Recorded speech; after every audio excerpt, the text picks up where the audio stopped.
Cek 1, 2, 3. Assalamualaikum warahmatullahi wabarakatuh. Kembali lagi bersama saya Fahmi Mujahid di channel Fahmi Mujahid FX.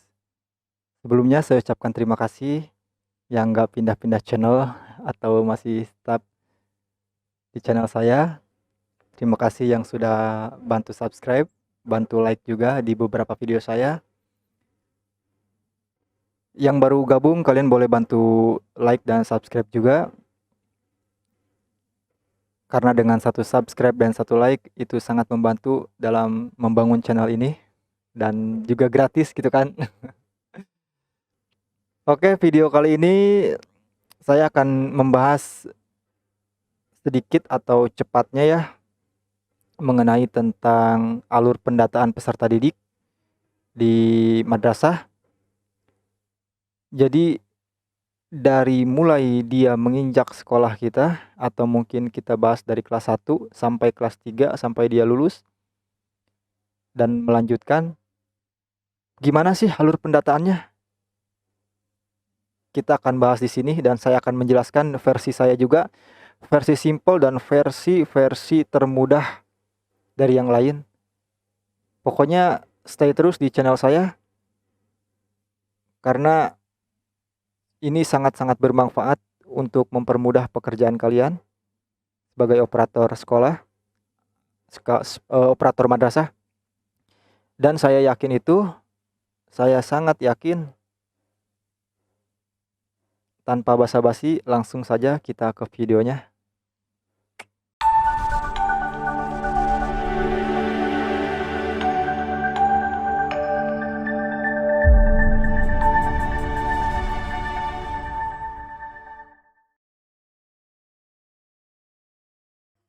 Oke, jadi peserta didik itu ada alur ya.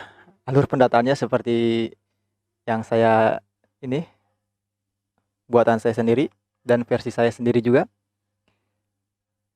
Jadi peserta didik itu bisa sampai lulus dan bisa sampai melanjutkan itu gimana sih awalnya dari kita di jenjang SMA itu atau jenjang MTS juga sama atau MI juga sama alurnya seperti ini.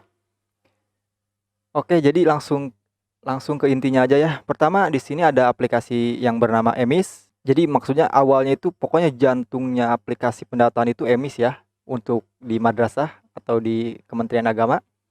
Alur pendataan yang paling fatal itu adalah EMIS dan itu agak sensitif juga aplikasinya. Jadi EMIS itu adalah Education Management Information System. Nah, atau yang kita sering disebut juga EMIS ya. Ya, EMIS. Apa saja sih yang ada di dalam EMIS? Yang ada di dalam EMIS itu ada peserta didik, ada tenaga kependidikan, ada tenaga pendidik juga, dan ada sarana prasarana. Fungsi dari EMIS itu untuk pertama yang saya tangkap itu ada dua ya, untuk mengolah data dan untuk memonitoring data. Nah, mengolah data, contoh mengolah data seputar peserta didik, tenaga kependidikan, guru, atau tenaga pendidik, guru, atau tenaga kependidikan itu seperti staf TU dan TU. Dan ada untuk mengolah data tentang sarana prasarana gitu. Jadi inti dari aplikasi EMIS ini adalah kita mengolah data peserta didik, mengolah data tenaga kependidikan atau TU atau guru, datanya kita olah di sini di aplikasi.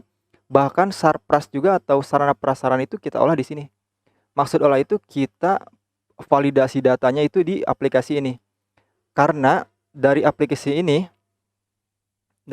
EMIS ini kita bisa bercabang kemana-mana. Oh, oke. Pertama kita bahas dulu Verbal PD.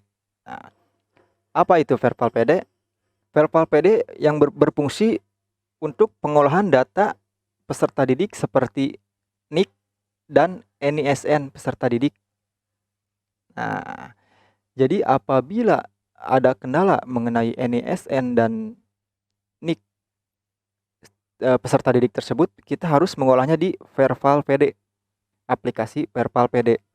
untuk pengolahannya di situ. Jadi contoh yang bermasalah itu sepertinya ada kasus yang ganda NISN atau apa, jadi kita bisa ngeceknya di Verval PD. Nanti saya akan kasih cantum linknya di deskripsi. Saya buka aplikasinya dulu. Contoh di sini, kita harus lihat residu ya. Ini beranak kita. Nah, kalian bisa lihat di sini. Ini yang merah ini yang residu dan harus diperbaiki. Nah, untuk melihat yang harus diperbaiki itu dari mana? Kenapa sih? Kenapa nggak dibiarin aja katanya? Kalau dibiarkan, nanti akan berpengaruh di kedepannya. Contoh yang mau kuliah, kalau NSN nggak valid itu, wah, beda ijazah atau beda data di ijazah itu emang agak sedikit fatal juga ya. Makanya kita harus teliti dalam pendataan siswa tersebut atau peserta didik tersebut. Kita bisa cek di residu. Nah, di sini. Nah, ini banyak yang merah-merah. Nah, kita harus perbaiki di sini di peserta didik. Berhubung saya tidak akan membahas aplikasi Verval PD, tapi saya akan membahas alurnya pendataan saja. Jadi, kalian bisa lihat di playlist saya mengenai aplikasi Verval PD. Di situ insya Allah ada beberapa file yang beberapa video menjelaskan tentang Verval PD. Nah, setelah itu habis dari Verval PD, nah kenapa alurnya itu ke bawah dan ke atas? Karena di sini emis berfungsi. Emis di sini ada residu nih, ada valid, ada monitoring juga di sini kan. Dibenarkannya di sini, bukan di sini, tapi di Verval PD. Setelah dari Verval PD, dia masuk lagi ke emis. Nah, untuk masuk migrasi data atau integrasi datanya itu biasanya per 1 kali 24 jam atau paling lama 1 kali 48 jam atau 2 hari gitu kan. Paling lama segitu. Jadi jadi intinya gini aja ya. Verval PD itu berfungsi untuk memperbaiki NISN atau nomor induk kependudukan si peserta didik itu. Nah, gitu. Jadi kalau misalkan nggak valid nicknya itu kadang dia nggak akan mendapat bantuan atau nggak akan terdata juga gitu kan. Jadi kalian harus benar-benar perhatikan di bagian Verval PD-nya juga. Lanjut, dari Verval PD kita masuk ke kita ke pendataan SIPMA atau YPIP ya. Ada yang namanya aplikasinya itu SIPMA ya. Jadi siapa sih yang dapat dari beribu atau beratus-ratus siswa di sekolah kita yang layak mendapatkan bantuan PIP? Kita bukan kita yang mengajukan, tapi kita hasil dari sini.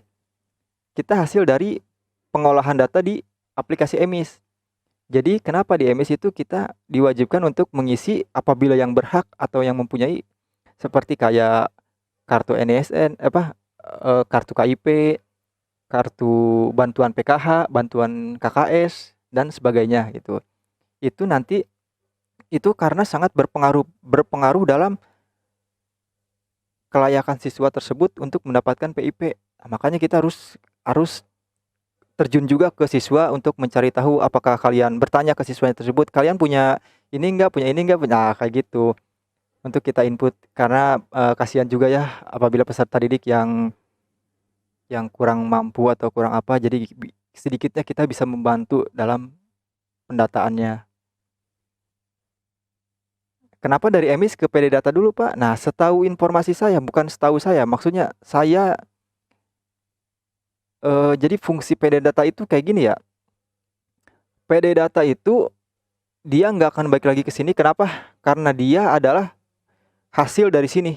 Monitoringnya di PD data. Di aplikasi emisi itu ada PD data. Jadi kita monitoringnya di sini berapa yang masuk di PDAKM, berapa yang sudah sinkron DTKS, berapa yang sudah sinkron PIP, berapa yang pokoknya di situ semuanya ada di PD data.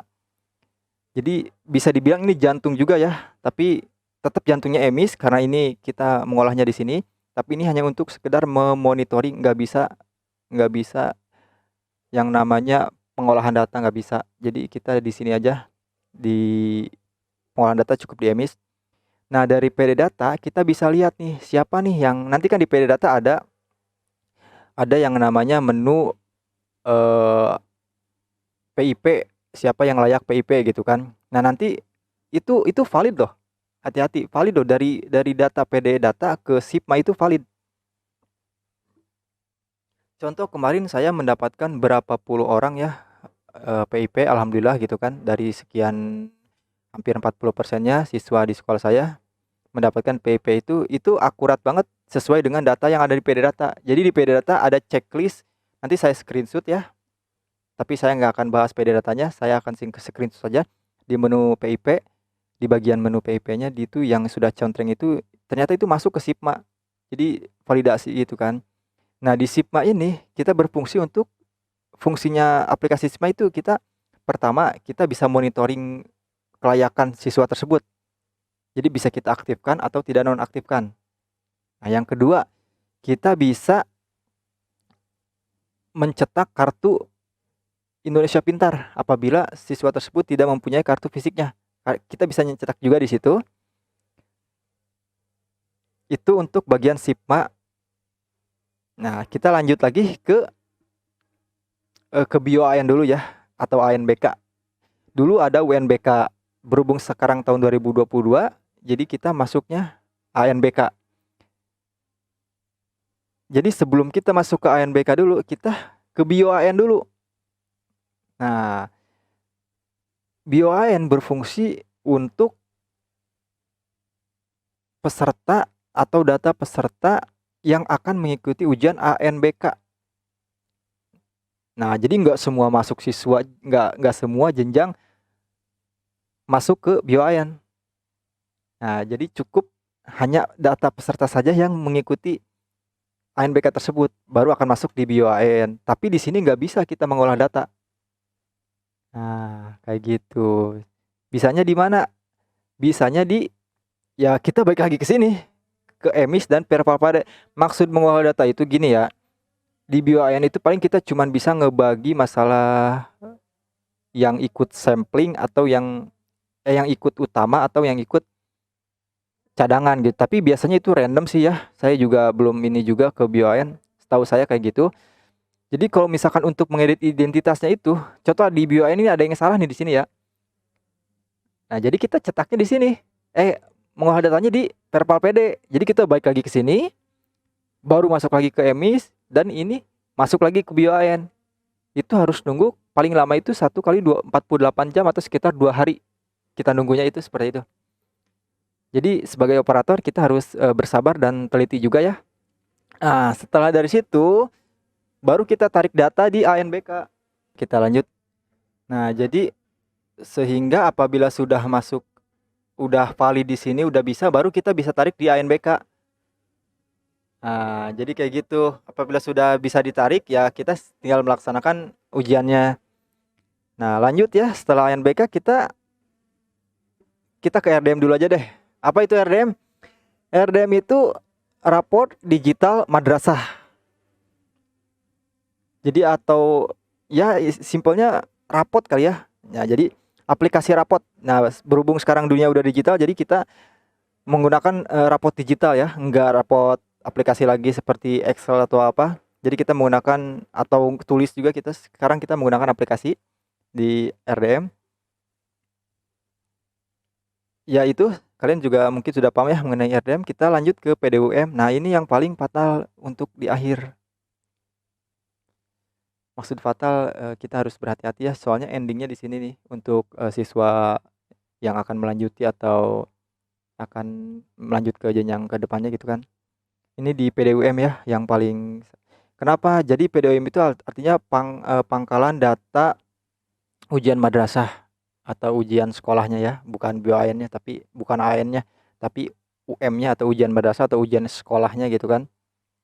Jadi PDUM itu berfungsi apabila sebelum kita cetak surat berfungsi ada maksudnya ada apa aja sih yang di PDUM? Jadi ada SKL. SKL itu surat kelulusan siswa. Ada cetak kartu untuk ujian juga, untuk ujian sekolahnya juga. Ujiannya mah mau kita secara online atau secara tulis, yang penting kita ngambil datanya di PDUM.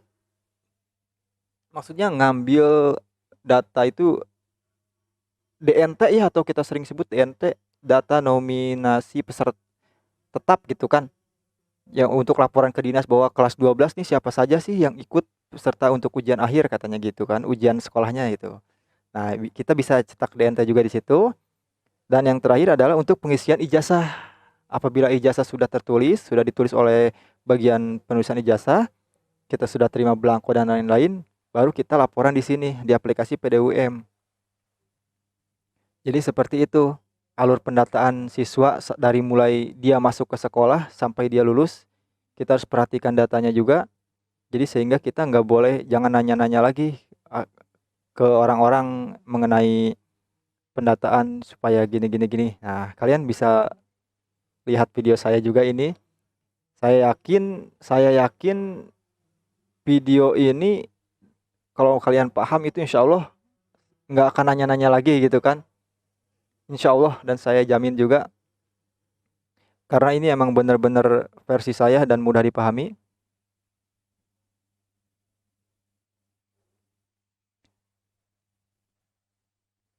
Oke, terakhir ya untuk inti dari video ini, jadi aplikasi yang sangat sakral dan sangat harus kita olah benar-benar itu aplikasi EMIS ya. Itu aplikasi pendataan kita di madrasah. Kalian harus benar-benar pahami benar. Dan saya juga banyak juga mengenai informasi aplikasi-aplikasi ini, kalian bisa cek di playlist saya di Operator Madrasah. Di situ sudah saya ada beberapa yang share. Barangkali ada yang sesuai kebutuhan kalian untuk mempelajarinya. Dan saya cukupkan mungkin ya, sekian dulu dari saya. Semoga video ini bermanfaat. Saya nggak akan panjang lebar juga, karena saya yakin dengan panjang lebar kalian bosan juga menonton saya. Saya cukupkan sekian dan saya mohon untuk bantu like dan komen juga. Apabila ada yang kurang dari kesalahan penjelasan saya, kalian boleh bantu komen, bantu share juga apabila bermanfaat video ini. Terutama bantu subscribe juga dan like juga. Semoga video ini bermanfaat. Saya Fahmi Mujahid. Assalamualaikum warahmatullahi wabarakatuh.